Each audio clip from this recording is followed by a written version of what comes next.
반갑습니다, 여러분. 포스과학학원 원장입니다. 이번 시간은요, 우리 교재 76페이지고, 제목은 11강이고, 산화환원 반응과 산염기 중화 반응이라는 단원이고, 이번 강좌에서는 산화환원 반응까지만 수업을 하도록 해보겠습니다. 일단은 거기를 보면 첫 번째 A에 뭐가 나와 있냐면, 지구와 생명의 역사를 바꾼 화학 반응 이렇게 나와 있어요. 보자. 지구와 생물의 역사를 바꾸는 화학 반응 이렇게 되어 있지. 말이 대단하죠. 지구의 역사와 우리 인류의 역사, 모든 생물의 역사를 바꾼 화학 반응. 그만큼 뭐냐? 화학 반응이 중요했다라는 거지. 그럼 그것에 대해서 몇 가지를 교과서가 소개를 하고 있냐면 크게는 세 가지를 소개를 하고 있어요. 첫 번째, 어떤 걸 말하고 있냐면 광합성에 대한 얘기와 여기와 맞물려 있는 게 있어. 광합성과 호흡이라고 하는 것. 이것이 일단 지구와 생물의 역사를 바꾼 첫 번째 반응으로 소개가 되고 있단 말이야. 근데 이게 왜 그만큼 중요한 것이냐? 어마어마하지. 일단 한번 볼까? 광합성은 우리가 저번 강좌 생명 시스템에서 배웠지만 식물이 가지고 있는 엽록체라는 작은 알갱이에서 일어나는 것이고, 광합성을 하게 되면 지구상에 뭐가 만들어져? 포도당과 산소라고 하는 굉장히 중요한 물질 두 가지가 만들어지게 되는 거죠. 그치? 자, 식을 한번 써보면 이렇게 되는 거죠. 이산화탄소가 있어. 이산화탄소. 그 다음에 물. 이렇게 두 개만 있으면 돼. 어마어마하지 않습니까? 이산화탄소와 물은 공짜잖아, 공짜. 뭐 돈도 필요 없어. 그죠? 공짜야. 이 공짜, 싸구려. 이 싸구려를 가지고 식물이 뭘 만들었느냐면 포도당을 만든 거야. 포도당뿐만이 아니라 매우 소중한 기체죠. 산소 기체를 뽑아내는 것. 이거를 광합성이라고 불러주게 돼. 이 수업을 듣는 학생 중에 이산화탄소야, 물이야, 산소야, 이거는 아는데 이 녀석이 뭔지 모르는 사람이 아직도 있을 수 있지. 내 수업을 지금까지 여러 번 들었다면 절대 그럴 일은 없겠지만 포도당이라는 물질이에요. 포도당. 그래서 광합성을 하게 되면 이산화탄소와 물, 이 저렴한 물질을 가지고 포도당이라는 아주 중요한 에너지원이죠. 양분이죠. 양분. 탄수화물의 가장 기초적인 양분 포도당, 그리고 산소를 만들었다는 거야. 그러니 당연히 중요하겠지. 이게 모든 생물이 먹고 사는 데 필요한 양분이 되는 거고, 산소는 숨을 쉴 때 꼭 필요하게 되는 거 아닙니까? 맞죠? 그런데 이것뿐만이 아니라는 거야. 이것뿐만이 아니라 지구의 역사상, 알았지? 좀 거창하다. 무슨 조선시대, 뭐 근현대사 이런 게 아니라 지구의 오랜 그 역사상, 수십억 년에 가까운 역사상에서 이 광합성이 차지하는 굉장히 중요한 위치가 있어요. 그게 어떤 거냐? 이런 거야. 아주 오래전에는 너희가 다 알 거야. 이렇게 있었으면 여기가 바다처럼 생겼나요? 여기가 육지. 이렇게 있을 때 아주 오래전에는 말이야, 지구상에 대기 중에 오존이라는 거, 우리 그 지구 시스템에서도 배웠죠. 오존이라는 것이 만들어지기 전까지는 모든 생물이 다 바닷속에서 모여 살고 있었어요. 당연히 사람은 없었겠지. 그래서 바닷속에서 요 위에 생물들이 다 살고 있었단 말이야. 근데 그 생물 중에 어떤 생물이 등장을 했냐면 살다 보니까 광합성을 하는 생물이 등장을 하게 된 거지. 이 광합성을 하는 생물을 그 고품격 용어로 바꾸면 남세균이라고 부를 수 있어요. 남세균. 알았지? 남세균. 뭐 이런 것까지 기억 안 해도 돼. 이런 남세균 같은 아이들이 등장하면서부터 드디어 물속에서 광합성이라는 현상이 막 생기기 시작했어. 그러면 여기서 이제 뭐가 발생을 하게 돼? 포도당도 만들어지고 그 다음에 산소가 발생을 하는데, 포도당은 물에 잘 녹는 물질이거든. 근데 이 산소라고 하는 게 물에 녹기는 하나 그리 많이 녹지는 않아요. 따라서 물에 녹는 산소 빼고 나머지 산소가 공기 중으로 빠져나간 거야. 이런 식으로. 알았지? 그러다가 보니까 점점 시간이 지나고 1년, 2년이 아니야. 뭐 수천 년 이렇게 지나다 보면 산소가 점점 농축이 되는 거죠. 농도가 올라가. 그러다 보니 갑자기 여기에 산소가 약간 변형된 오존이라고 하는 물질이 쌓이게 돼요. 오존. 우리 배웠지. 성층권에 있는 그런 물질이에요. 오존. 근데 오존이 만들어지고 나서 보니까 갑자기 우주에서부터 날아오던 자외선이 오존에 흡수당하면서 차단되더라 이거야. 자, 다시 바닷속에서 광합성을 하는 남세균이란 아이가 산소기체를 만들어냈는데 그것이 물에 다 녹지 못하고 대기권으로 빠져나오더니 갑자기 쌓여가지고 얘가 갑자기 오존으로 바뀐대요. 어려운 말 하나 할게. 산소는 자외선을 만나면 화학 반응을 일으켜서 오존이 될 수 있습니다. 이런 것들은 좀 어렵죠. 고등학교에서는 잘 가르치지 않는 거야. 산소가 자외선을 만나면 오존으로 바뀌거든? 근데 그렇게 해서 만든 오존이 점점 쌓이더니 자외선을 막아버리더라 이거야. 그러면 자외선이 뭐야? 살균하는 데 쓰는 빛이잖아. 그 빛이 지표상에 내려오지 못하게 되면서부터 여기서 위로 생물이 이전을 한 거죠. 이사를 한 거죠. 그래서 육지에서 살 수 있는 생물이 만들어졌다. 어마어마한 사건 아니야 이런 거? 그치? 그래서 광합성은 그 지구 역사적으로 굉장히 중요한 위치에 있다라는 거야. 그 다음 호흡 얘기를 할게요. 호흡은 이런 식이야. 여섯 H12로 이어서 포도당이야.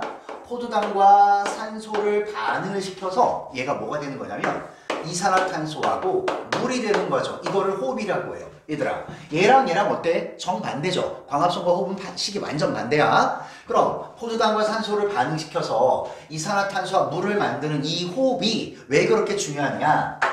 이 산소를 생물이 사용해서 포도당과 반응을 시키면 이런 물질이 되는데 이게 중요한 게 아니라 이 와중에 여기서 뭐가 나오더라는 거야? 생명활동 에너지가 나오더라는 거야. 이거 다른 말로 ATP라고 해. 이 녀석이 나오면서 모든 생물은 충분한 양의 에너지를 얻게 되고 그 에너지를 이용해서 진화도 하고 몸도 커지고 여러 가지 활동도 하고 여러 가지 기타 등등 이런 것들을 할 수 있게 되었다. 따라서 호흡도 상당히 중요한 것이다 라는 거예요. 자, 이렇게 해서 첫 번째 1번 광합성과 호흡에 대한 내용을 선생님이 설명을 했고 두 번째는 화석연료가 등장을 하게 돼요.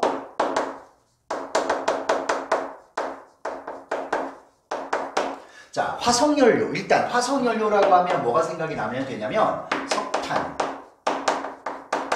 석유, 천연가스 이런 게 생각이 나면 되거든. 근데 이 화석연료가 왜 그렇게 중요하냐? 일단 화석연료의 기원이 뭔지를 봐야 돼. 화석연료의 기원. 뭐가 조상이니? 화석연료의 기원은 아주 오래전에 살았던 고생물들이야. 고생물들. 무조건 이렇게 동물 증거 다 되는 건 아닌데, 뭔지까지는 나중에 내신 대비할 때 학교 선생님의 그 수업에 따라 선생님이 말씀을 드릴게요. 일단, 기원은 아주 오래전에 살았던 생물이다 이거야. 정확하게 말하면 고생물의 시체, 유해죠, 유해야. 얘가 아주 오랜 세월 동안 여러 가지의 환경 변화를 겪게 돼요. 가장 그 대표적인 건 열과 압력이라고 할 수 있어. 이런 것들을 받아서 성질이 바뀌는 거지. 변성이라고 하지. 변성된 결과 오늘날의 화석연료가 되었다라는 거야. 알았죠? 그러면 화석연료의 성분은 무엇인가? 화석연료는 무엇으로 되어 있겠니? 당연히 기원이 고생물이니까 성분은 생물과 거의 유사하겠죠. 그렇죠. 성분은 생물이 가지고 있는 성분과 거의 유사할 수밖에 없는데 그것이 알고 봤더니 뭐냐? 탄소와 수소다. 탄소와 수소. 다른 말로 탄화수소라고 하는 거야. 물론 탄소, 수소 말고도 여러 가지 것들이 있긴 하지만 메인, 주된 성분은 탄소와 산소예요. 탄소와 수소입니다. 알았죠? 그래서 화석연료는 주로 탄소와 수소로 만들어진 아이다. 그러면 이것이 지구와 생물의 역사를 바꾸는데 어떻게 공헌을 했느냐? 우리 책에도 나와 있습니다. 우리 책에도 나와 있지만 그 결정적 계기가 언제냐면 산업혁명이야. 산업혁명. 자, 산업혁명이라는 게 뭘 보고 산업혁명이라 그래? 전 세계 산업이 획기적으로 달라졌다. 그래서 산업혁명인데 그것의 가장 큰 요인이 바로 뭐냐면 증기기관의 발명이에요. 증기기관. 맞지? 증기기관이 만들어지면서 일어난 거거든? 근데 증기기관이라는 게 뭘 쓰는 거야? 수증기를 이용해서 엔진을 돌리는 거야. 기관을 움직이는 건데 그 수증기를 만들어내는 열을 만들어내는 재료가 바로 뭐였냐면 석탄이었다. 석탄을 연소하면서 나오는 이 열로 물을 끓여. 이 물로 피스톤을 움직이면서 엔진을 작동을 시키는 거지. 이해돼? 다시 석탄을 연소하면서 나온 에너지를 가지고 증기기관을 작동시키다 보니까 이 세상에 기계라는 것이 획기적으로 발전을 하게 되었다. 알았죠? 그럼 이렇게 되게 되면 당연히 인간 세상이 굉장히 풍요로워진 거지. 기계가 발달하는 거니까. 그래서 이 화석연료라고 하는 것은 어떤 연료적, 물질적인 측면이 아니라 이 화석연료를 연소하면서 나오는 에너지. 다시 한번 선생님이 정리를 해줄게요. 화석연료라고 하는 건 화석연료가 있는데 이 화석연료를 연소를 시켜요. 연소를 시키면 뭐가 나오죠. 당연히 C하고 H가 있으니까 이산화탄소하고 물이 나온단 말이야. 근데 이게 중요한 게 아니라 여기서 발생하는 뜨거운 열 에너지. 이 열 에너지를 가지고 기계들을 작동시켰다라는 거예요. 알겠어요? 그래서 이 화석연료의 가치가 대단한 거죠. 근데 이제 문제가 없는 건 아니지. 왜냐면 석탄, 석유, 천연가스 등이 다 C하고 H로만 이루어졌다. 뭐 이렇게만 봐도 되지만 C하고 H라는 걸 연소를 시키면 필경 뭐가 나오게 되냐면 이 녀석이 나와요. 이산화탄소. 알았지? 얘가 왜 문제가 되냐? 너희도 너무 잘 알 거야. 이산화탄소는 온실기체잖아. 온실기체. 온실기체니까 당연히 뭘 일으켜? 지구의 온난화, 지구의 기온을 높이는 데 일조를 단단히 하고 있죠. 그래서 환경적으로는 좀 문제가 있을 수 있다라는 것도 기억을 해주길 바랍니다. 그 다음에 이제 마지막 세 번째 철의 재련에 대한 얘기를 할게요.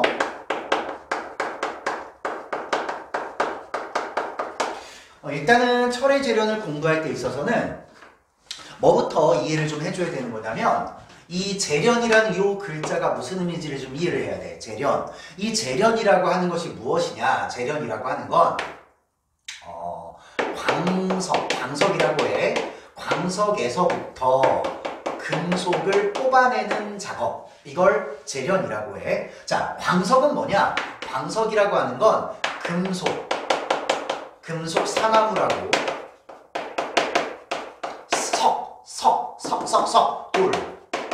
돌이 섞여 있는 상태예요. 이걸 광석이라고 하고 그것들에서 순수한 금속을 추출하는 작업, 이거를 재련이라고 하는데 그 중에서도 압도적으로 중요한 재련이 바로 누구의 재련이야? 철이죠. 현재 인류가 가장 사랑하는 금속. 철 없이는 못 살아. 뭐 이런 거잖아. 나는 친구 없이 못 살아가 아니라 인류는 철이 없으면 아직은 살 수 없습니다. 아직은 철에 굉장히 의존을 하고 있죠. 그래서 이 철을 만들어내는 작업이 굉장히 중요하단 말이야. 그럼 자연 상태에서의 철은 어떻게 존재하느냐? 자연에서의 철은요, 순수한 금속으로 존재를 하기가 어려워요. 안타깝죠. 안타까워요. 그럼 어떻게 존재하냐면 주로 산화, 물의 상태로 존재를 하게 되는데 산화물이란 산소와 결합한 상태를 말하는 거야. 대표적으로 두 가지가 있어요. Fe2O3라는 거랑 Fe3O4라고 하는 두 가지의 형태로 존재를 하게 돼. 이 녀석을 산화철 3라고 불러요. 그런데 이름이 중요한 게 아니야. 우리한테 이름이 중요한 게 아니라 산소와 결합한 상태로 존재한다는 게 훨씬 중요하고 그중에 이 둘 중에서도 얘가 중요합니다. 왜냐면 얘가 바로 교과서에 나와 있는 애야. 교과서에는 Fe2O3를 바로 철의 재련의 재료로 지목을 하고 있어요. 물론 얘를 사용해도 상관은 없습니다. 얘 다른 말로 적철석이라고도 하는데 이름은 중요하지 않다고 했어. 그럼 얘에서 철을 순수한 철을 뽑아야 되잖아. 그치? 그럼 간단하게 한번 써볼까? 아주 단순하게 표현을 하게 되면 Fe2O3를 반응을 일으켜서 Fe만 뽑아내는 것. 그치? 그럼 Fe하고 뭐를 분리시키는 것? 산소를 이렇게 분리시키는 것이다. 이렇게 얘기를 할 수 있죠. 그래서 철의 재련의 근본은 뭐냐면 이거야. 산소를 철로부터 제거하는 것이야. 산소를 철에서 제거하는 거. 이게 바로 모든 재련의 근본입니다. 근본. 이거 좀 기억해 주시고. 그럼 우리가 이제 철의 재련을 실제로 배울 텐데 실제 철은 이런 식으로 하진 않아요. 이런 식으로 재련을 하는 게 아니라 용광로를 사용하지. 용광로.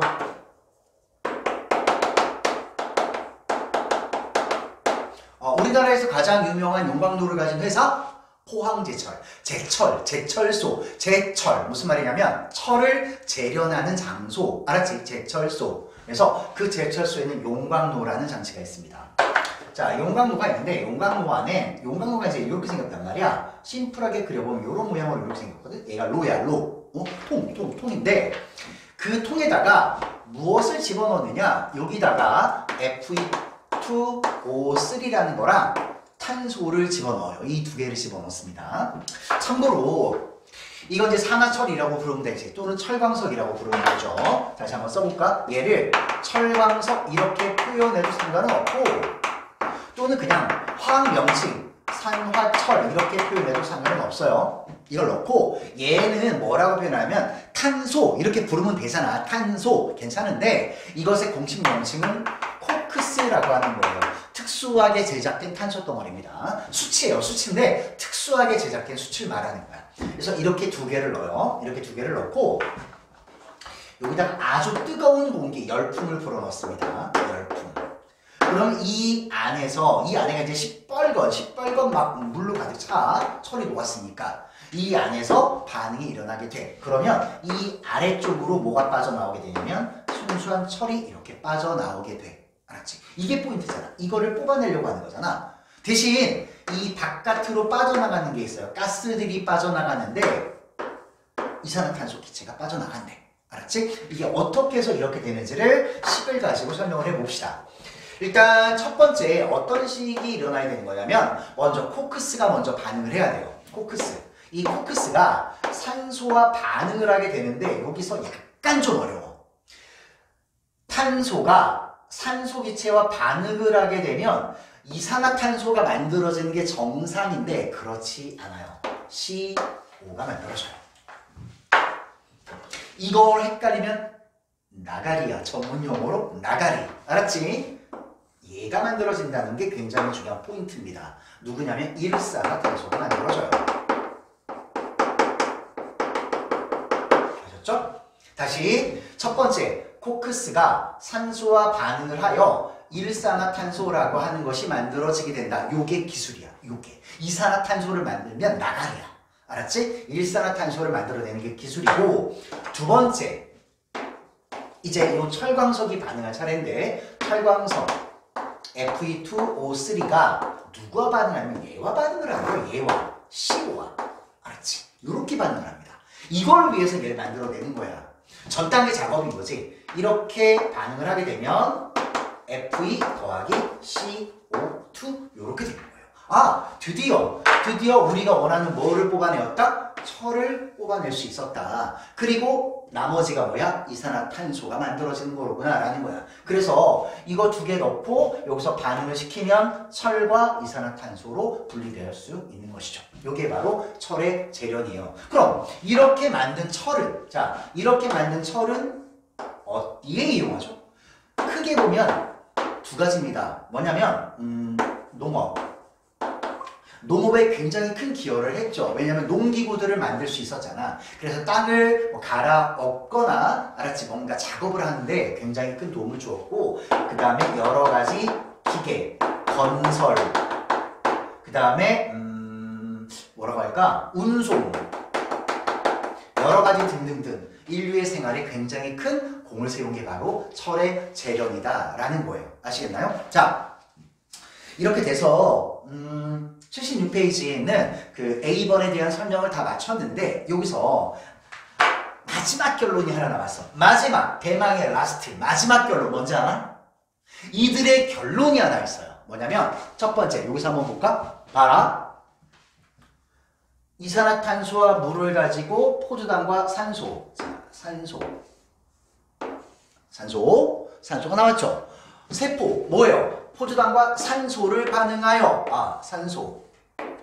산소가 등장하네요. 화석연료의 연소. 자, 연소라는 것은 뭘 말하는 거야? 연소. 선생님 이거 한번 써볼까요? 제가 아까 식을 안 썼는데 식을 한번 써볼게요. 화석연료 중에 가장 유명한 메테인의 연소는 메테인하고 산소를 반응시키면 얘가 이산화탄소하고 그 다음에 물 이렇게 나오는 거거든. 자, 이게 바로 화석연료의 가장 유명한 식인데 이 중에서도 또 뭐가 나와? 산소. 맞지? 산소. 그다음 철의 재료. 여기 봐. 철의 재료. 산소. 산소. 맞아요? 와, 보라 색깔 박스만 봐봐.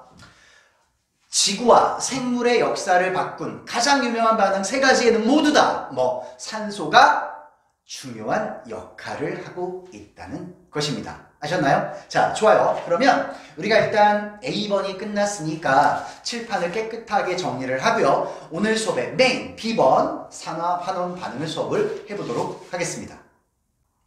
칠판을 깨끗하게 지웠습니다. 지금부터 이제 산화환원 반응을 본격적으로 배워보도록 할 건데 제목은 산화환원 반응. 일단 이 산화환원 반응이라고 하는 것은 어떠한 반응을 부르는 일반적인 반응의 명칭입니다. 다시 산화환원 반응이라고 하는 것은 어떠한 반응을 부르는 보편적인 명칭을 말하는 건데 그러면 어떤 반응을 산화환원 반응이라고 하느냐 이걸 이제 우리가 배워야 되는 거야. 그 첫 번째가 바로 뭐냐면 산소에 이동이 있으면 산화환원 반응이라고 해요. 어떤 반응에서 산소가 A에서 B로 X에서 Y로 이렇게 움직이게 되면 그 반응을 보고 우리는 넌 산화환원 반응이야 라고 얘기를 한다는 뜻이야. 아셨죠? 그러면 산소가 이동을 한다고 했으니까 거기에는 두 가지의 형태가 있겠지. 어떤 형태냐면 산소를 떠나보내는 쪽, 잃는 쪽 이런 것도 있을 수 있고 반대로 떠나온 산소를 얻는 쪽도 있을 거라고. 그래서 산소의 이동은 두 가지야. 산소를 잃는다, 산소를 얻는다. 이때 뭐라고 정의를 하고 있냐면 산소를 잃는 것을 환원이라고 정의를 하고 산소를 얻는 것을 산화 이렇게 정의를 하고 있어. 정말 무지하게 중요한 내용이야. 산소를 얻었다, 산화. 산화가 원래 산소화의 줄임말이었어요. 옥시데이션의 줄임말이거든. 그래서 산소를 얻는다, 산소화, 줄여서 산화. 산소를 잃는다, 반대 환원. 탈산화 이러면 좋았을 텐데 한글로는 환원이라는 이름을 붙였단 말이야. 이걸 꼭 기억을 해주길 바래요. 그럼 산화환원에서 첫 번째 산소 이동은 이게 끝이야. 이게 원리야. 그럼 그 다음부터 뭐 하는지 알아? 예제만 몇 개 배우면 되는 거예요. 자, 첫 번째 예제를 한번 해볼게요. 뭐 할까? 수치 탄다. 자, 수치 탄다에서 우리가 주목할 건 수치 아니야. 수치 아니야. 얘야. 연소. 알았지? 연소. 탄다는 거야. 자, 연소라고 하는 것은 무엇이냐면 어떤 물질이 산소와 결합하는 걸 말해요. 알았지? 어떤 물질이 산소를 얻는 것을 연소라고 해. 그럼 물질이 산소를 얻었으니까 이 녀석 뭐라고 부르면 되는 거야? 산화됐다 라고 부르면 되는 거지. 알겠나요? 자, 그러면 일단 주인공은 수치니까 수체 연소를 화학식으로 표현하면 수치를 화학식으로 C라고 해요. C, 탄소. C가 산소를 얻었으니까 뭐가 돼야 돼? CO2. 맞지? 어렵지 않잖아. 쉬워. 자, 탄소가 수치 반응을 일으켰더니 산소와 결합한 상태가 된 거지. 그럼 이거 뭐라고 하냐면 탄소 또는 숯이 산화되었다 이렇게 얘기를 하는 거야. 숯이 산화되었어. 알겠어요? 어렵지 않죠?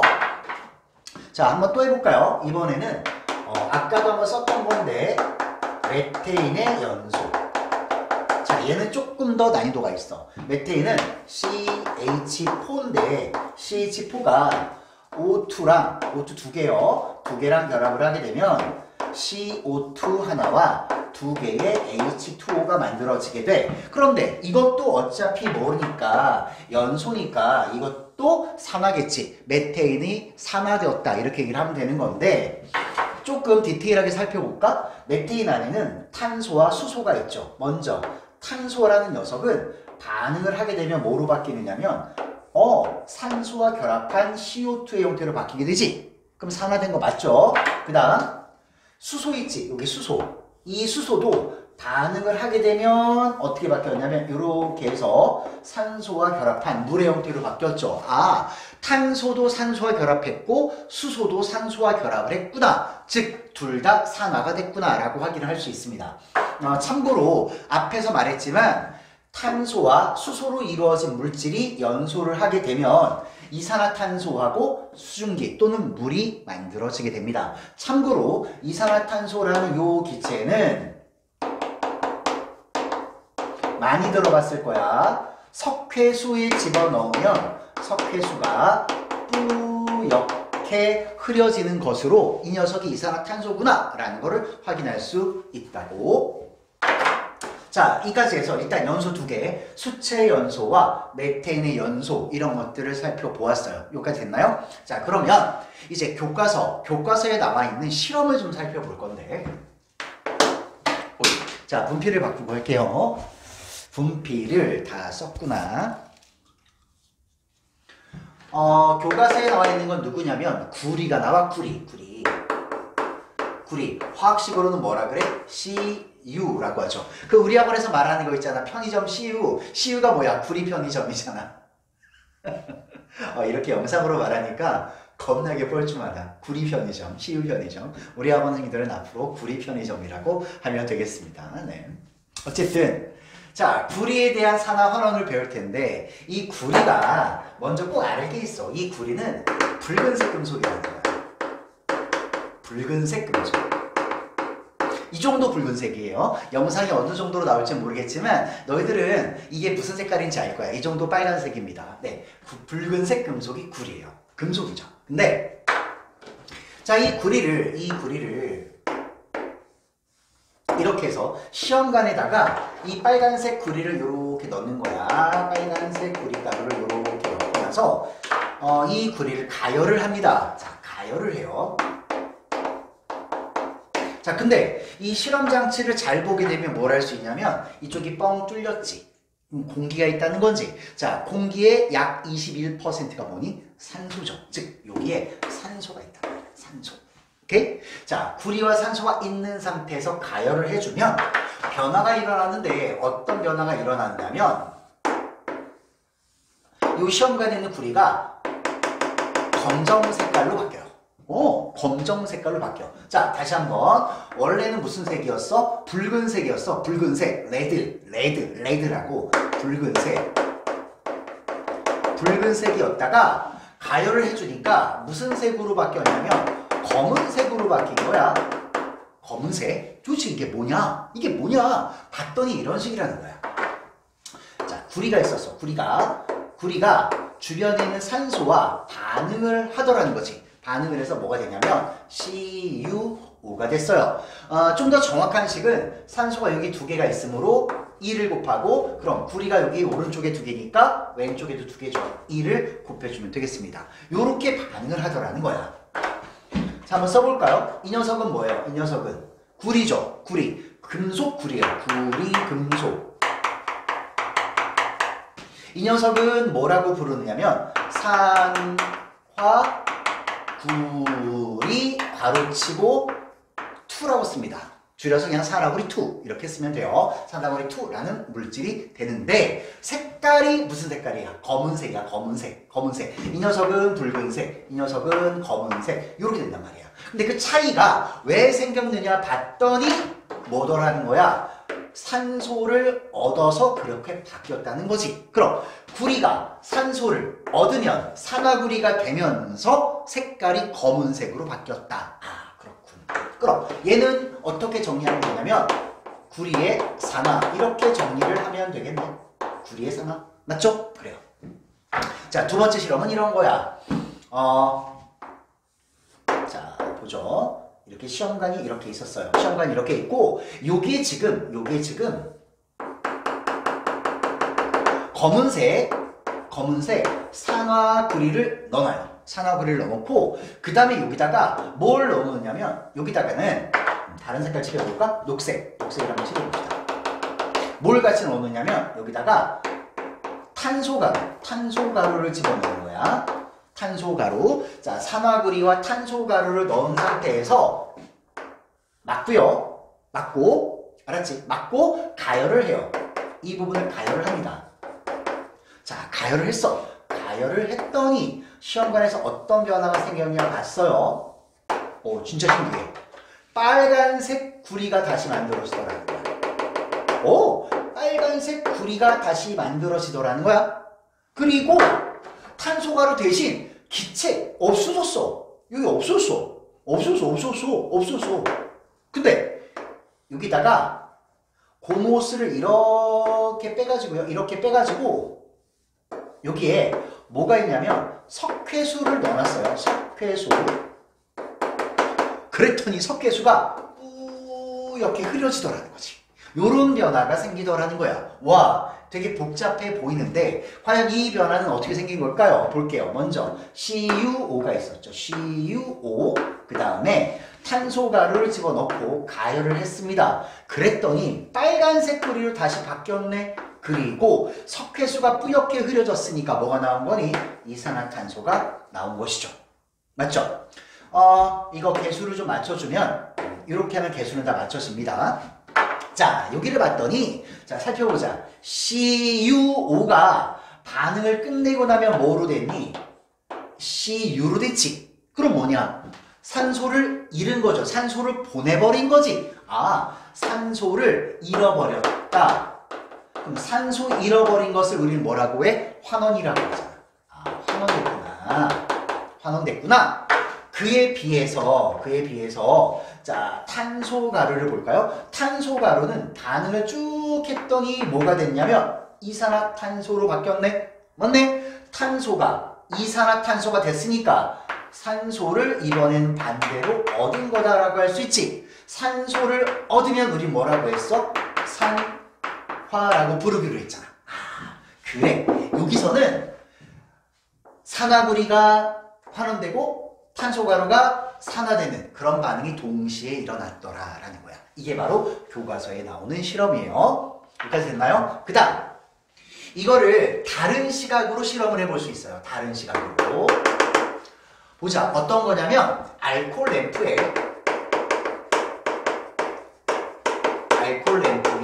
겉불꽃과 속불꽃을 이용하는 거예요. 겉불꽃 대 속불꽃. 겉불꽃, 속불꽃은 무슨 차이가 있는지를 먼저 좀 알아야 되는데 이 겉불꽃은 바깥쪽이잖아. 바깥쪽 말 그대로 겉부분. 그래서 산소가 충분하다 이렇게 일하면 돼. 산소가 충분하다. 속불꽃은 산소가 별로 없지. 산소가 부족하잖아. 산소가 부족하다. 알았지? 자, 여기서 미리 알고 있어야 되는데요. 알코올 램프는 뭐 하는 거니? 뭐 하는 놈이야, 이 녀석. 알코올을 연소시키는 장치잖아. 그렇죠. 알코올이 연소가 되면 뭐가 나오느냐면 열이 나오지만 열 나오죠. 물론 열이 나오죠. 빛도 나오죠. 맞아요. 활활 타오르니까. 그런데 생성물이 있어. 생성물이 이산화탄소와 물이 나온단 말이야. 근데 이렇게 겉불꽃에서 알코올 연소시키면 잘 봐. 겉불꽃에서 알코올을 연소를 시키면 고온의 열이 나오고 이산화탄소하고 수증기만 나와요. CO2하고 H2O밖에 안 나온단 말이야. 그런데 이 알코올이 안쪽 속불꽃에서 타게 되면 이산화탄소하고 물, 수증기 말고 하나가 더 나와. 뭐가 나와? 2개 정도 나와요. 일산화탄소나 탄소. 요 녀석이 추가로 발생을 하게 돼. 알았지? 요런 차이가 좀 있다라는 걸 좀 기억하고 자 이제 실험을 해석을 한번 해보도록 하겠습니다. 자, 첫 번째 구리를 겉불꽃 속에 넣었다.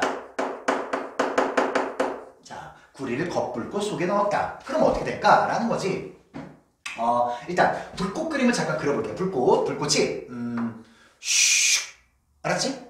그 다음 안에서도 슉 알겠지? 요 중에서 겉불꽃이니까 여기겠죠. 겉불꽃 알았니? 겉불꽃에다가 붉은색 구리를 이렇게 대는 거야.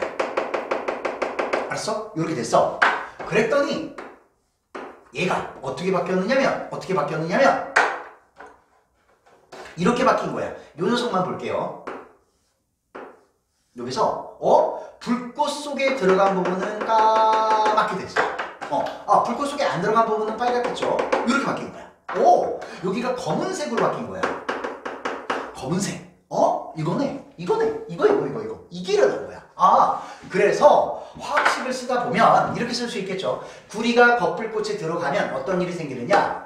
구리가 산소를 만나서 산화구리가 되었습니다. 있어도 되죠. 이렇게 알았지? 이런 데 되게 민감한 사람이 있어. 뭐야? 결국은 구리가 겉불꽃 속에서 뭐로 바뀌었구나? 산화구리로 바뀌었구나.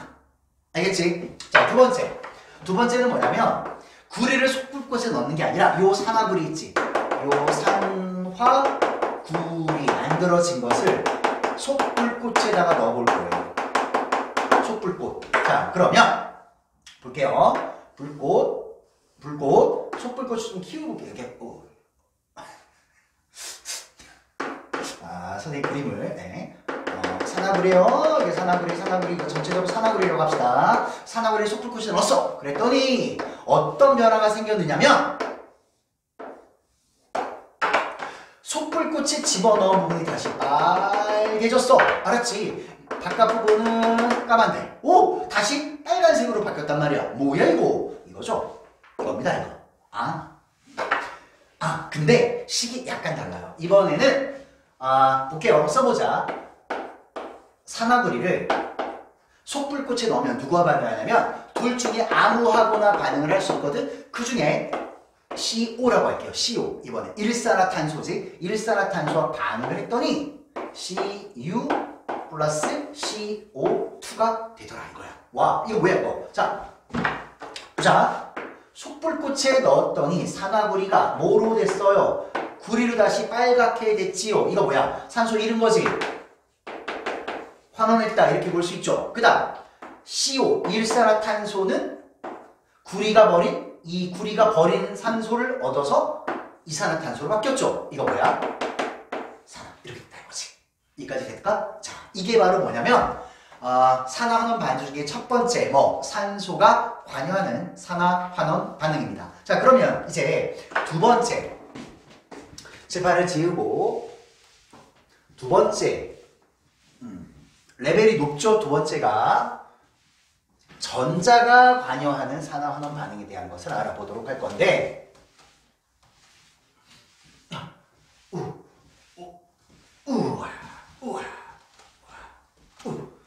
자, 칠판이 깨끗하나요? 깨끗했으면 좋겠네. 자, 볼게요.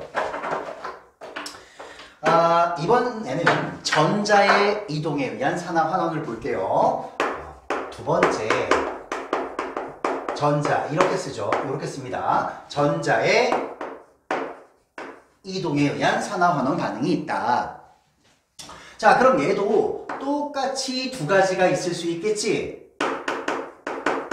전자를 잃는 케이스하고 전자를 얻는 케이스 이렇게 똑같이 두 가지가 있을 거란 말이야. 이거를 어떻게 정의를 하고 있냐면 전자를 잃었을 때 산화, 전자를 얻었을 때 환원이라고 정의를 하고 있어요. 이 정의는 진심 중요해. 알았지? 이거 진심 중요한 거야. 꼭 기억해야 돼. 아셨나요? 굉장히 중요하다고 몇 번 말했어. 전자를 잃었을 때 산화, 얻었을 때 환원이라고 정의를 하고 있다. 자, 그럼 그림을 한번 해볼까요? 그림. 자, 이렇게 해서 A라는 물질이 있었어. 그리고 B라는 물질이 있었어. 근데 이게 이때 어떤 일이 일어났냐면 A에서 B 쪽으로 전자가 이동을 한 거야. 그렇지? 이런 경우라고 한번 생각을 해보자 이거야. 그럼 이걸 어떻게 우리가 해석을 할 수 있느냐? A는 뭐라고 해석을 해야 돼? 전자를 보내버린 거지. 잃은 거잖아.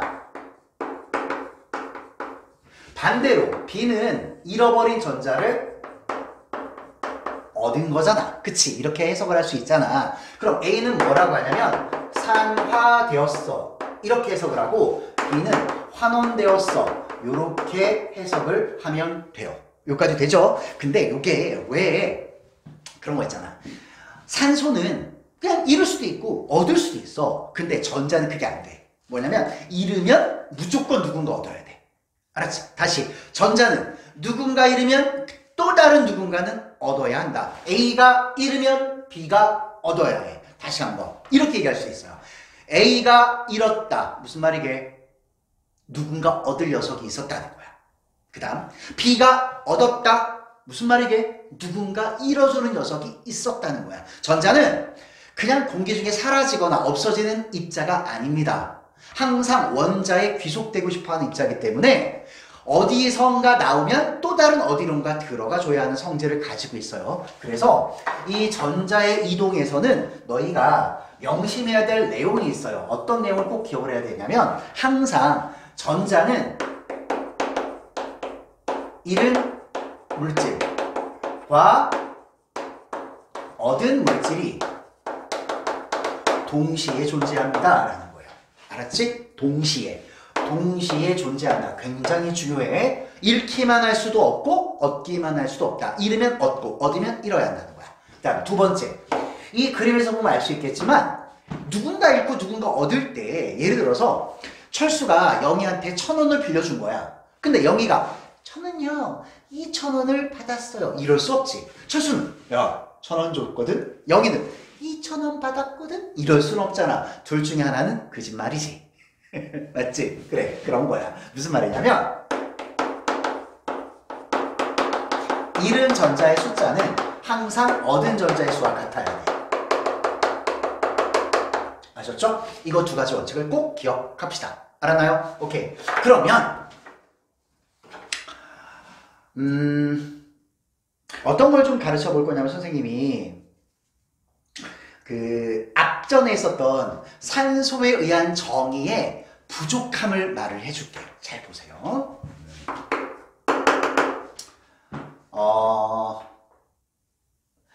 예를 들어서 아까 했던 것 중에 구리가 있었어. 구리가 산소와 반응을 했어. 그럼 뭐가 되냐면 산화 구리가 된다고 했지. 뭐 이 생략할게. 여기에서 아까는 뭐라 그랬냐면 구리가 산소를 얻었어요. 이게 첫 번째 관점이었단 말이야. 우리가 이 반응식을 바라보는 시각, 시선이 첫 번째 구리가 산소를 얻었군 이라는 거였어.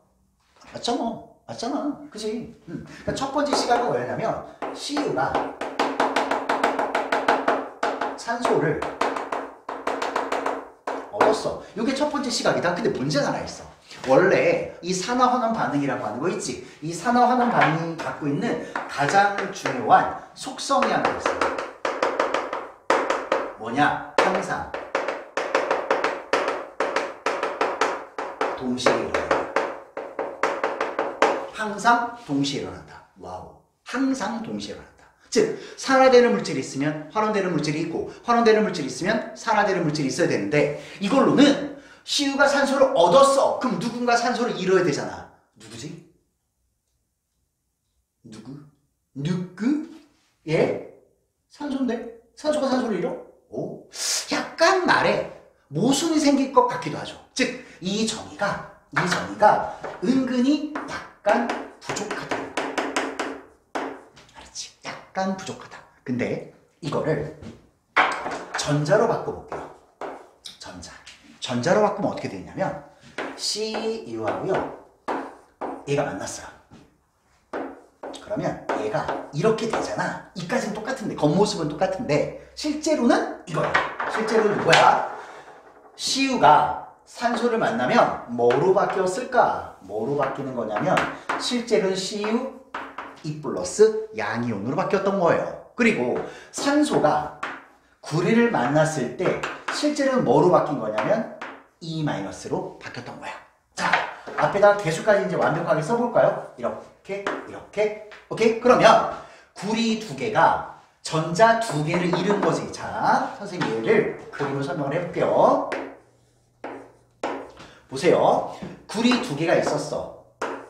구리 두 개가 있었다? 근데 이 녀석이 산소를 만나고 나서 어떻게 바뀐 거냐면 구리 2 플러스, 구리 2 플러스 이렇게 바뀐 거야. 자, 여기서 중학교 2학년 때 배웠던 지식을 활용해 봅시다. 구리가 구리 2 플러스 바뀌면 뭐란 뜻이야? 이때 이렇게 바뀌었다. 무슨 말이야? 전자 두 개를 잃었다. 그래야 양이온 되지? 얘도 마찬가지로 전자 두 개 잃어야겠지? 그럼 여기서 전자가 총 몇 개가 나와? 4개가 나왔지. 구리가 전자 두 개 잃었어. 또 구리가 전자 두 개 잃었어. 그럼 여기서는 총 전자가 4개가 나온 거야. 맞죠? 그 다음 O2잖아. O2면 O 이거냐. 그치? O 두 개가 반응을 했더니 O2- 두 개가 된 거야. O2- O2- 이렇게 된 거란 말이야. O가 O2-로 되기 위해서는 전자 두 개를 얻었어야 하잖아. 음이온 되려면. 그러면 얘가 두 개니까 총 얘 두 개 얻고 얘 두 개 얻으면 총 몇 개 얻었어? 4개. 와, 이거네. 요렇게. 그러네. 그렇구나.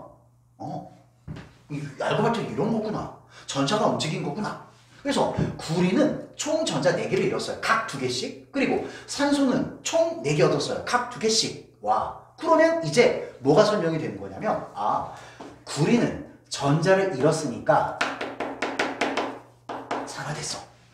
산소는 전자를 얻었으니까 환원됐어. 와, 이런 게 설명이 가능하더라 이거야. 대단하죠. 대단하다. 자, 하나 더 해볼게요. 하나 더. 어떤 거냐면 너희 알 거야. 나트륨하고 그 다음에 염소 기체가 만나면 뭐가 되냐면 NaCl, 염화나트륨이 되잖아. 그 유명한 염화나트륨 얘가 되는데 이게 바로 산화환원이더라 이거야. 이게 바로 산화환원이래. 그러면 이게 왜 산화환원이야? 산소를 잃지도 않았고 산소를 얻지도 않았고 전혀 산소와 무관한데 이게 왜 산화환원이야? 알고 봤더니 나트륨은 Na 플러스로 바뀌면서요 전자가 하나 나왔대요. 알았지? 전자가 하나 나왔대. 그 다음 Cl은 Cl 마이너스가 되면서 전자 하나를 얻었다는 거잖아. 와, 이게 일어났구나. 이게 즉 나트륨은 전자를 잃었고 염소는 전자를 얻었고 그 사이에서 전자가 한 개당 하나씩 쫙 하고 이동을 했는데 총 2개니까 2개의 전자가 이동을 했구나. 이렇게 되는 거죠. 그렇군. 그래서 얘가 Na 플러스하고 Cl 마이너스가 된 거군. 그럼 나트륨은 뭐가 된 거니? 산화. 염소는 뭐가 된 거니? 환원. 이렇게 깔끔하게 정리가 된다는 거예요. 여기까지 되셨습니까? 네. 그러면 이제 요거 기본적인 개념에 대한 설명은 요 정도 하고 이제 가장 난이도가 높은 것을 얘기를 좀 해야 되겠습니다. 어떤 거냐면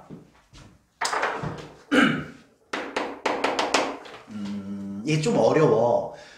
중학교 학생들이 이야기는 만만치는 않은데 우리 학원을 좀 오래 다녔다면 지금 처음 듣는 게 아니니까 좀 익숙하기도 할 거예요. 뭐냐면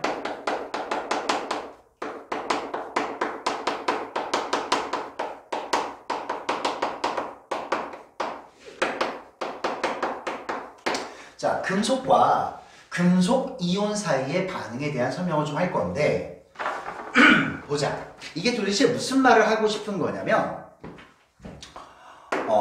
이제 예를 하나 들어볼게요. 예를 잘 봐.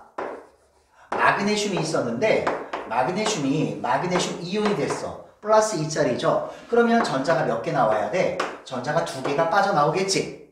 그렇지. 그럴 수 있지. 금속이 양이온 되면 전자를 잃었다. 자, 이런 경우를 우리는 뭐라고 불러요? 산화됐다. 이렇게 부를 수 있지. 그치? 이렇게 부를 수 있잖아. 근데 잘 봐. 만약에 마그네슘 이온이 잃었던 전자 2개를 다시 얻었어. 봐. 원래 잃었거든? 근데 잃은 2개를 다시 얻은 거야. 누가 준 거야, 나한테. 누가 주면 다시 뭘로 돌아갈 수 있어? 마그네슘 금속으로 다시 원목할 수 있잖아. 이러면 전자를 얻은 거지. 그래서 이런 경우는 환원이라고 할 수 있지. 오케이? 요 얘기를 하고 싶은 거야, 이제. 알았지? 금속은 전자를 잃고 양이온이 되면서 산화할 수도 있지만 금속 양이온은 전자를 얻고 원래 금속으로 돌아갈 수도 있다. 즉 환원을 할 수도 있다라는 것이야. 알겠지? 여기까지 되겠어요?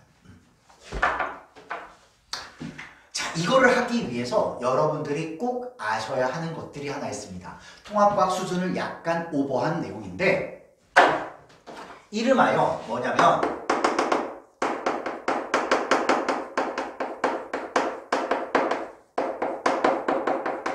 금속의 이온화 경향이라고 하는 거야. 무슨 말이냐? 금속들은 항상 명심해. 금속은 항상 전자를 잃어요. 뭐라 그랬어? 항상 전자를 잃어요. 절대 얻지 않아. 금속은 전자를 얻을 수가 없어요. 항상 잃는 건 맞는데 그 잃는 것에 대한 경향, 정도라는 게 있어. 정도. 유명한 거 몇 가지만 써볼게요. 다 안 쓰고. 탈카나마 아라 천리 준합수구 순서를 헷갈리면 안 되죠. 준합 수구 수은 백금. 자, 중요한 몇 가지만 썼습니다. 이게 지금 뭐냐면 부등호가 있잖아. 즉 오른쪽으로 갈수록 무엇인가가 커진다는 거지. 지금 뭔지는 몰라도 커진다는 거잖아. 뭐가 커지는 거냐면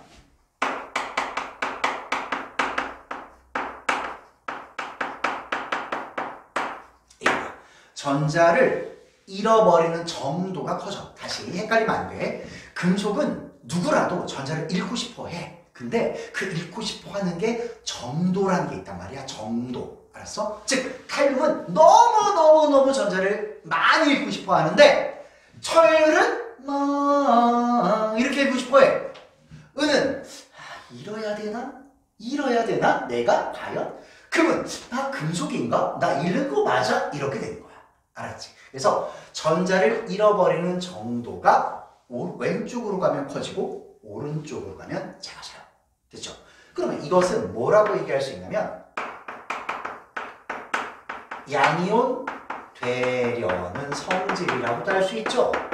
전자를 잘 잃으면 그만큼 양이온이 잘 되겠지. 이거를 다른 말로 뭐라고 할 수 있냐면 산화되려는 정도. 이렇게 얘기할 수 있겠죠? 누가 더 산화가 잘 될까요? 이런 얘기 아니야. 누가 산화가 잘 될까요? 다시 전자를 누가 잘 잃을까요? 누가 양이온 잘 될까요? 누가 산화가 잘 될까요? 라고도 얘기할 수 있는 것이죠. 이게 요런 순서라는 거야. 알았지? 그러면 얘가 무슨 말이냐? 이걸 도대체 어떻게 써먹을 거냐? 어떻게 써먹을 거냐면 이런 뜻이야. 예를 들어서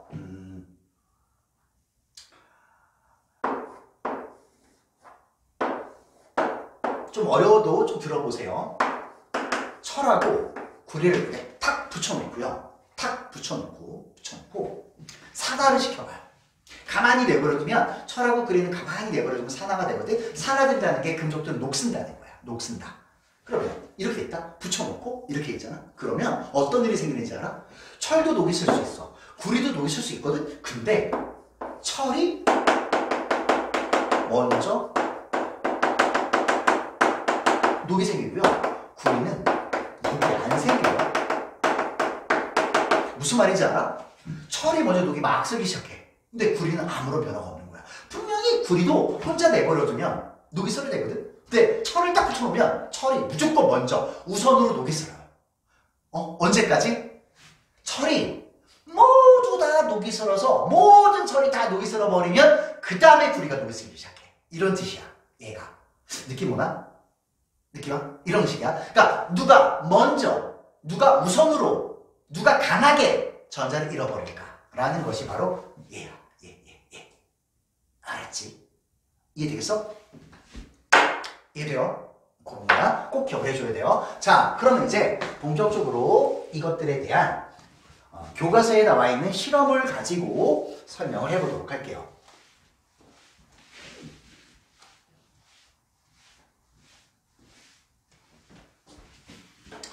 자, 실험은 어떤 실험이냐면 요런 실험이에요. 비커에다가 무엇을 넣어놓느냐면 여기다가 황산구리 수용액을 넣었습니다. 황산구리 수용액을 넣어놓고 여기에다가 아연 금속판을 담그는 이런 실험이 바로 가장 유명한 실험이에요. 일단 화학식을 좀 써볼게요. 이 녀석은 아연이고요. 황산구리는 CuSO4야. CuSO4. 근데 이 CuSO4가 물에 들어있으면 어떻게 바뀌느냐면 Cu2+하고 SO4E-로 이렇게 분리된 상태로 물속에 존재를 하게 됩니다. 그럼 한번 써보도록 할게요. 여기 지금 Cu2+, SO4E-, SO4E- 이런 상태로 이렇게 존재하는 수용액 속에다가 아연판을 턱하니 담그게 됩니다. 자, 요런 실험인데 이때 한 가지 미리 알고 넘어갈 것이 하나 있는데 누구냐면 이 녀석이에요. 이 녀석은 음이온이잖아. 이 녀석은 누가 됐든 나는 전자를 얻으면 끝나야. 누가 됐든. 그러니까 이런 거잖아. 선생님이 지금 1,000원이 필요해. 1,000원이 필요한데 철수한테 1,000원을 받든 영희한테 1,000원을 받든 누구한테든 그냥 받으면 되는 거 아니야. 뭐 그런 입장인 거야. 철수가 1,000원을 줄래? 영희가 1,000원을 줄래? 어쨌든 나는 1,000원 받으면 다 끝난다. 돈 주는 건 니들이 알아서 해. 나한테 1,000원만 줘. 이런 식이야. 그러니까 얘는 전자 2개만 얻으면 끝난다는 거야. 누가 주든 그거는 관심이 없어. 그래서 이들은 이 SO4들은 반응을 하지 않아요. 그냥 누가 주든 전자만 받으면 되는 거거든. 이렇게 반응에 무관한 이온을 구경꾼 이온이라고 합니다. 옵저버라고요. 옵저버. 그래서 반응과 무관하게 전자만 얻으면 끝나는 아이들을 구경꾼 이온이라고 해. 그러면 이 안에는 누구와 누구만 반응을 일으킬까? 바로 아연과 구리입니다. 이렇게 두 개가 반응을 일으키게 되는 거예요. 자, 볼게요. 그래서 한번 써보겠습니다. 아연이 구리, 양, 이온을 만났습니다. 어떻게 될까요? 에서 뭐가 중요하느냐? 아까 선생님이 말했던 이온화 경향이 중요해. 꼭 기억을 해야 돼요. 그래서. 자, 이때 이온화 경향이 누가 큰 거냐?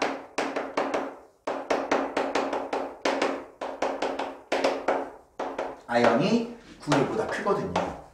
그러면 아연은 어떤 생각을 하냐면 이런 생각이야. 야, 내가 구리보다 전자를 잃어버리려는 성질이 훨씬 강해. 나 전자 잃고 싶어. 미치겠어. 전자 잃어야 돼.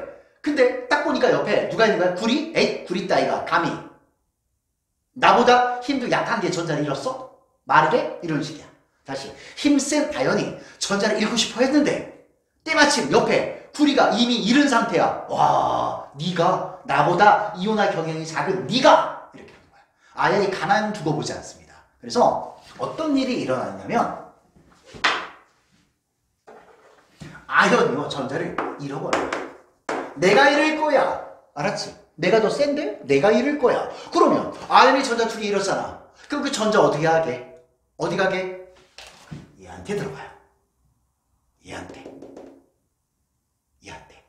잘 생각해봐. 이온화 경향이 크다는 것은 전자를 우선적으로 잃는다. 전자를 잃으려는 힘이 강하다. 그런 성질이 강하다. 그 다음 이온화 경향이 작다는 건 뭐야? 전자를 잃어버리려는 힘이 약한 거예요. 약한 거. 얘는 잃어버리려는 힘이 강하고 얘는 약하다고. 근데 현재 강한 애가 있는데 약한 애가 먼저 잃고 있지. 그 꼴을 강한 애가 못 본다니까. 내가 잃을 거야 이렇게 해버려. 그럼 어떻게 돼? 이제 전자가 나왔잖아. 그럼 그 전자 어디로 가야 되냐? 힘이 약한 아이로 들어가 버려요. 그래서 약한 애는 나도 금속인데 이런다니까. 나도 금속인데 근데 나보다 더 센 애가 잃어버린 거야. 그럼 어떻게 해야 돼? 먹어야 되는 거야. 어쩔 수 없어. 힘이 약하면 그렇게 돼요. 그래서 구리가 전자를 먹고 원래 구리로 돌아갑니다. 이게 바로 금속과 금속 양이온의 반응이에요. 자, 하나씩 나눠볼게요. 첫 번째, 아연은 이뿔, 아연 이온이 되고 당당하게 전자 두 개를 버렸습니다. 네, 뭐 된 건가요? 산화된 거죠. 그리고 그 전자는 힘이 약한 구리 양 이온에게 그대로 들어가게 됩니다. 선생님이 뭐라 그랬어? 잃어버리면 어느 애가 있고 잃어버린 수와 어느 수가 같다고 했지. 이게 요렇게 되는 거야. 요렇게, 이렇게. 알았어? 구리는 눈물을 머금고 천자를 얻어서 원래 구리로 환원이 되게 되는 것이죠. 요 시스템을 꼭 이해를 해줘야 돼. 알았니? 그러면 이거를 선생님이 일반화시켜서 설명을 좀 해드릴게요. 일반화시켜서 어떻게 설명을 할 수 있느냐 이런 거다. 반응성이라고도 표현하는데 반응성이 큰 금속이 왜 안 나와? 금속이 반응성이 작은 양이온을 만나면 두고 보지를 않아. 알았지? 두고 보질 않아. 내가 큰데 감히 반응성 작은 애가 전자를 잃어버렸다니 난 그 꼴을 볼 수 없어. 그러면서 반응성이 큰 금속이 반응성 큰 양이온으로 바뀌어요. 자, 양이온으로 바뀌었다는 건 뭐죠? 이렇게 바뀌었다는 건 전자를 잃었다는 것이죠. 근데 전자는 잃은 게 있으면 얻는 게 있다 그랬지. 걔가 반응성 작은 양이온으로 들어갑니다. 그래서 반응성이 작은 금속으로 다시 돌아가게 되는 것이에요. 알겠어요? 요 시스템입니다. 항상. 알았냐? 자, 그때 이제 여기에서 나오는 문제들이 여러 개가 있을 수 있어서 그 패턴을 좀 소개를 하려고 합니다. 한번 보세요. 저기를 약간 확대를 한번 해볼게요. 확대. 자, 이렇게 해서 여기가 아연판입니다. 자, 아연판에서 어떤 일이 일어나느냐면 슉 해서 이렇게 해서 슉 하나가 빠져나왔어요. 아연, 양이온이 하나 빠져나왔어. 알았지? 양이온이 돼가지고 하나 쭉 빠져나왔어요. 그럼 어떻게 돼? 전자 두 개가 나왔지? 알았니? 여기서 전자 두 개가 빠져나왔겠지요? 아연 이온이 되면서 그때 일로 슉 이렇게 해서 이게 뭐가 딱 붙게 되냐면 구리 양이온이요 슉 가요. 그 다음에 여기서 나온 전자를 슉 하고 강제적으로 먹게 돼요. 그러면 구리 양이온이 전자 두 개를 먹었으니까 뭐로 바뀌어야 돼? 구리 이렇게 바뀌겠지. 이해돼? 요게 그 아연판 표면에서 일어나는 현상이에요. 됐죠? 다시 한번 간략하게 그려보면 아연판에서는 여기가 지금 아연판이야. 아연판에서는 아연이 계속 물속으로 빠져나오고 대신 구리 아연이 들어가서 구리로 자꾸 바뀌는 거예요. 여기는 아연이에요.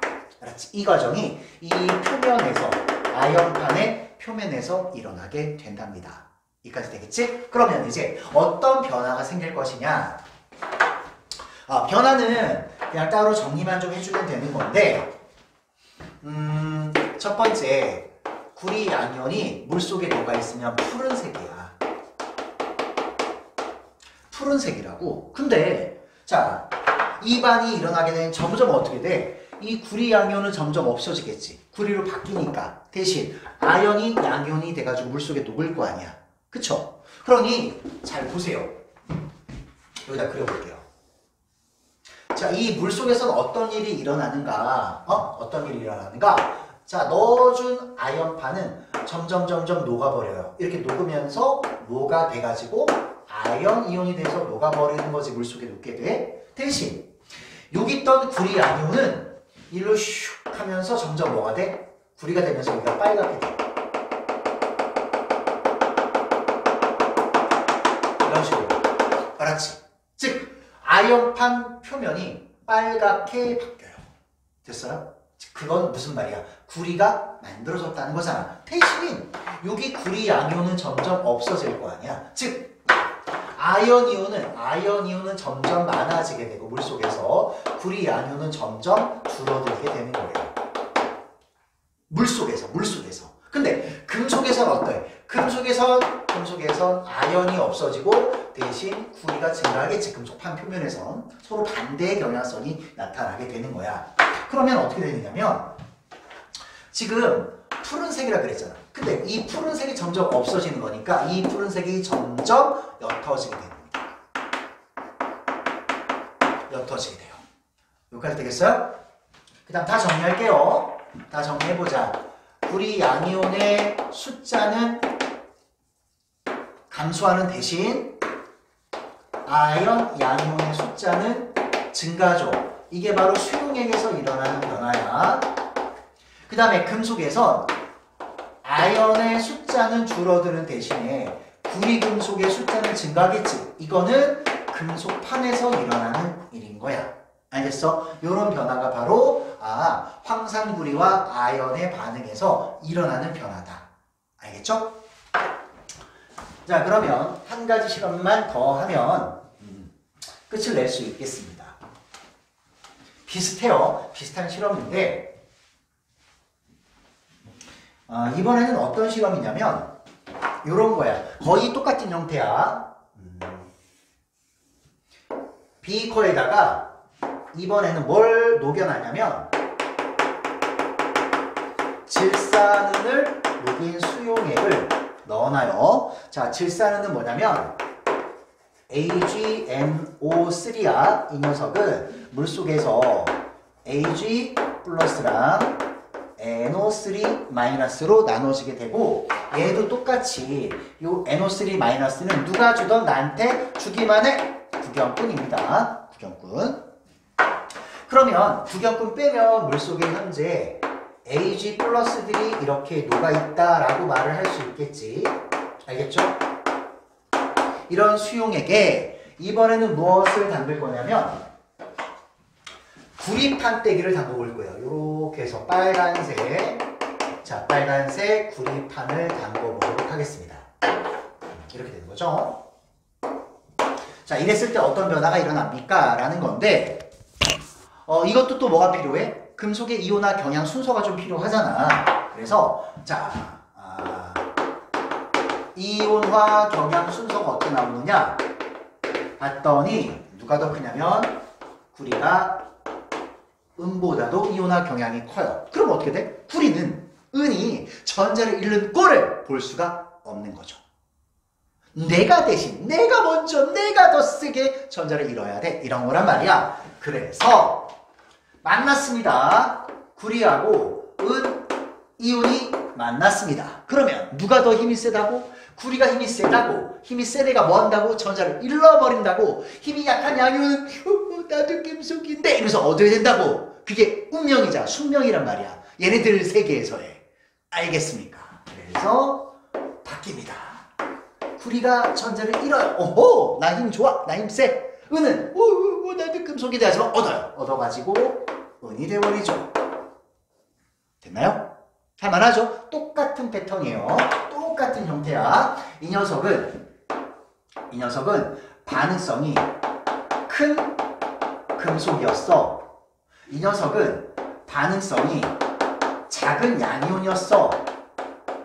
이건 어딘가 어색해. 큰 애가 금속이라고 작은 애가 양이온이라고 어색해. 큰 애는 양이온 돼야 되고 작은 애는 금속 돼야 돼. 그래서 반응성이 큰 양이온으로 바뀌는 게 마음 편한 일이고 반응성 작은 애는 금속으로 있는 게 마음 편한 일이다라는 거예요. 알겠죠? 근데 이까지 보면 이제 이해가 될 것 같아. 나눠서 볼까요? 한번. 구리 입장에선 전자를 2개 잃고 2뿔 이렇게 된 거야. 은 이온의 입장에선 전자를 하나 얻고 은 금속이 된 거지. 이상해. 마지막 복병이 또 나왔어요. 어떤 복병일까? 눈치챈 학생도 있겠죠. 구리가 잃은 건 2개인데 은이 얻은 건 1개야. 와, 이거 어떡하지? 구리는 2개 잃었어. 은은 하나 얻었대. 둘 중에 하나는 거짓말인가? 아니야. 둘 다 맞아. 둘 다 진실이야. 뭐 하나면 있으면 돼. 뭘까? 그게 과연 뭘까? 이거예요. 구리는 2개 얻은 게 진실이고 은은 하나 얻은 게 진실이거든? 어디가 이상하지? 요거야. 은이온이 하나가 반응하는 게 아니었어. 은이온은 2개였어. 이러면 해결이 돼요. 그러니까 구리는 혼자야. 은은 2개야. 1대 2지. 야, 맞자? 안 돼. 너 2명 와. 2명 와. 내가 2개잖아. 내 2개 줄게. 너 하나. 가져. 먹고 떨어져. 이런 식이야. 알았죠? 그래서 은이온 2개가 각각 하나, 총 2개의 전자를 얻어서 은 2개가 되는 거예요. 그러면 이렇게 가면 딱 맞아 떨어지는 거지. 여기가 좀 어렵죠. 여기가 고난도 문제를 많이 출제할 수 있는 곳이에요. 숫자가 다르다라는 거야. 그럼 실제 이 구리판 있잖아. 이 구리판이 어떻게 변하냐면 실제로 이렇게 바뀌어요. 빨간색이지? 빨간색으로 할게요. 이렇게 빨간색 구리판 끝이 이렇게 녹아나. 이렇게 녹아나고 그 주변에 은이지. 은이 막 붙어요. 이렇게. 은 도급된 것처럼. 사실은 도금 이렇게 하는 거거든요. 그렇지. 실제로 이렇게 바뀝니다. 눈에 보여요. 이 실험 해보면 실제로 눈에 보입니다. 자, 이렇게 바뀝니다. 얘가 바로 은이죠. 은. 알았지? 은이야. 자, 그러면 얘에 대해서는 어떤 정리를 하게 되는 거냐면 이런 정리를 하게 되는 거죠. 수용액의 입장을 한번 정리를 한번 해볼게요. 노란색으로 할게요. 정리니까. 먼저 수용액의 입장을 한번 생각을 해봅시다. 수용액의 입장에서 살펴보면 이렇게 되는 거잖아.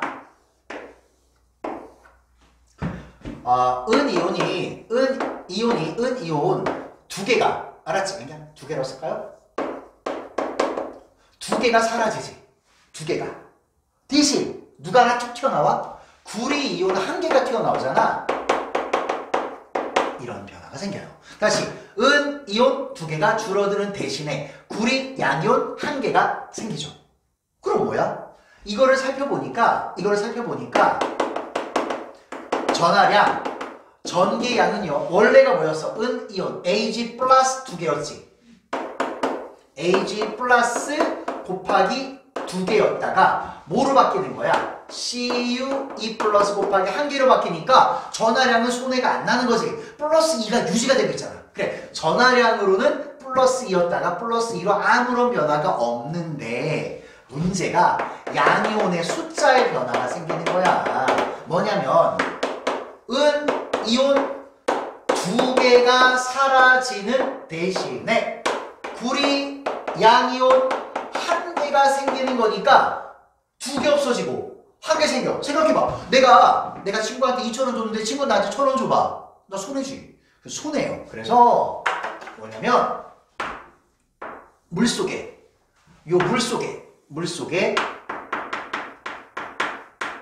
양이온 숫자는 점점 줄어들게 됩니다. 이해되시죠? 그 다음 또 다른 관점은 구리 아니온이 자꾸 생기잖아. 그치?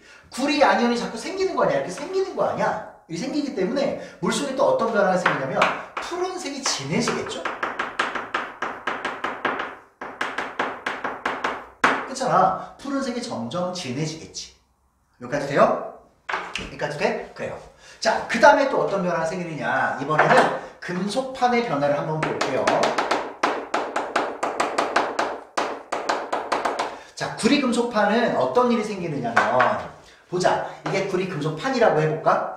여기에서 이렇게 해서 구리 양이온 한 개가 날아가 버렸지. 구리 한 개에서. 근데 동시에 이쪽으로 누가 온 거냐면 양이온 두 개가 와서 두 개인 거지. 구리가 하나 나가고 두 개가 달라붙는 꼴이죠. 여기까지는 되지. 근데 여기서 심화 개념, 고난도 문제가 출제가 될 수 있어요. 뭐가 출제가 되냐면 구리 한 개의 질량보다 한 개의 질량이 더 커요. 금속도 한 개당 질량이 서로 다르죠. 달라요. 구리 한 개보다 한 개가 더 무겁거든? 그럼 생각해봐. 지금 구리 한 개가 판에서 빠져나갔어. 가벼운 거지. 가벼운 거 하나가 빠져나갔죠? 대신 무거운 거 두 개가 붙었지. 가벼운 거 하나가 나간 대신 무거운 거 두 개가 들러붙었어. 그럼 금속판은 어떻게 돼? 무거워지겠지. 그래서 금속판은 질량이 점점 증가하는 변화의 양상을 보이게 됩니다. 자, 이렇게 하면요. 이렇게 하면 산화환원 반응에 대한 개념의 설명은 모두 다 했습니다. 여러분 집에서 수업을 듣고 있겠지만 선생님하고 면대면으로 오프라인에 수업하는 것처럼 집중하시고 재미있게 수업 듣기를 바라고요. 열심히 공부하시고 블로그에다가 너희들 복습할 수 있는 문제 올릴 테니까 꼭 다운받아서 풀고 숙제로 제출해 주시면 고맙겠습니다. 자, 그러면 선생님하고는 다음 수업 시간에 만나보는 것으로 해요.